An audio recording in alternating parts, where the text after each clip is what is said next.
হরে কৃষ্ণ গৌর ভক্তবৃন্দ, আমরা আজ পরমা একাদশীর মাহাত্ম্য শ্রবণ করব। তো আপনারা এই ভিডিওটি শ্রবণ করুন। পরমা একাদশীর মাহাত্ম্য আপনার প্রিয়জনকে শেয়ার করুন। হরে কৃষ্ণ।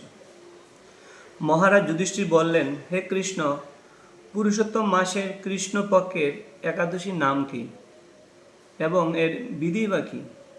দয়া করে আমাকে বলুন। শ্রীকৃষ্ণ বললেন, হে যুধিষ্ঠির, সুখ ভোগ মুক্তি আনন্দ প্রদানকারী পবিত্র এবং পাপ বিনাশকারী এই একাদশীর নাম পরমা। পূর্বে বর্ণিত একাদশীর বিধি অনুসারে এই ব্রত পালন করা কর্তব্য। এখন এই ব্রত বিষয়ে এক মনোহর কাহিনী তোমাকে বলবো। কাম্পিল্য নগরে মুনি ঋষিদের কাছে আমি তা শুনেছিলাম। কাম্পিল্য নগরে সুমেধা নামে এক ব্রাহ্মণ বাস করতেন। তার স্ত্রীর নাম ছিল পবিত্রা। তিনি অত্যন্ত পতিব্রতা ছিলেন, কিন্তু পূর্ব কর্মফলে এই ব্রাহ্মণ ধনহীন হয়ে পড়েন। ভিক্ষা চেয়েও তার কিছুই জুটত না, কিন্তু তার স্ত্রী নিজ পতির সেবা নিষ্ঠা সহকারে করতেন।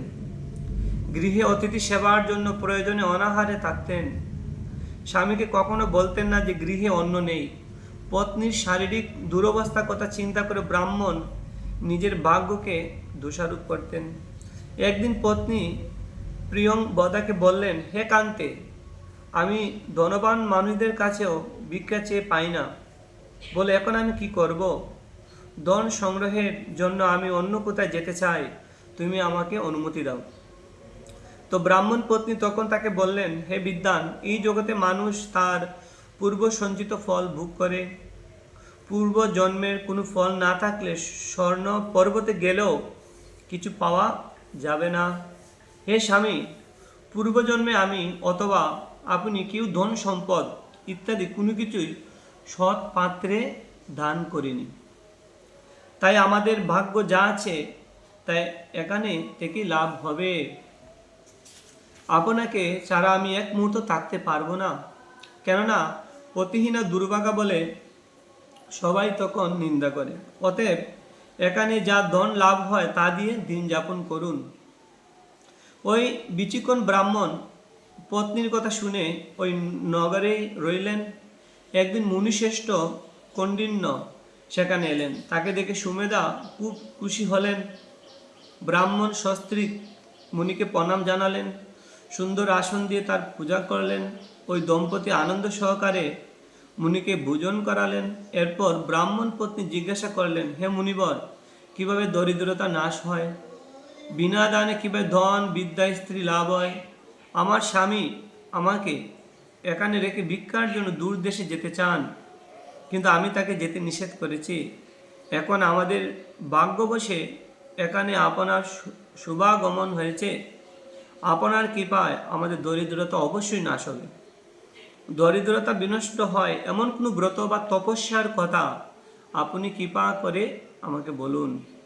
এই কথা শুনে মুনিবর বললেন, হে সাধ্বী, পুরুষোত্তম মাসের কৃষ্ণ পক্ষের পরমা নামে সর্বশ্রেষ্ঠ এক একাদশী আছে। এই তিথি ভগবানের অতি প্রিয়তমা। এই ব্রত পালনে মানুষ অন্ন ধন সম্পদ আদি সবই লাভ করে থাকে। এই সুন্দর ব্রত ধনপতি কুবের পতন করেছিলেন। রাজা হরিশ্চন্দ্র এই ব্রত পালনে স্ত্রী পুত্র রাজ্য ফিরে পেয়েছিলেন। এই বিশালাক্ষী, এই জন্য তোমরা এই ব্রত পালন করো। হে পাণ্ডব, কৌন্ডিন্য মুনির উপদেশে প্রতিপন্থী উভয়ে একসঙ্গে বিধিমতো পুরুষোত্তম মাসে পরমা একাদশী ব্রত পালন করলেন। ব্রত সমাপনের পর রাজভবন থেকে এক রাজকুমার তাদের কাছে এলেন।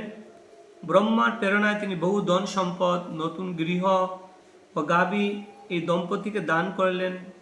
এই দানের ফলে মৃত্যুর পর সেই রাজা বিষ্ণুলোক প্রাপ্ত হয়েছিলেন। এইভাবে পরমাব্রতের প্রভাবে ব্রাহ্মণ দম্পতি সকল দুঃখের অবসান হলো। যে মানুষ এই একাদশী ব্রত পালন না করে তিনি 84 লক্ষ যোনিতে ভ্রমণ করেও কখনো সুখী হয় না। বহু পুণ্য কর্মের ফলে দুর্লভ মানব জন্ম লাভ হয়। তাই মানব জীবনে এই একাদশী ব্রত পালন করা অবশ্যই কর্তব্য।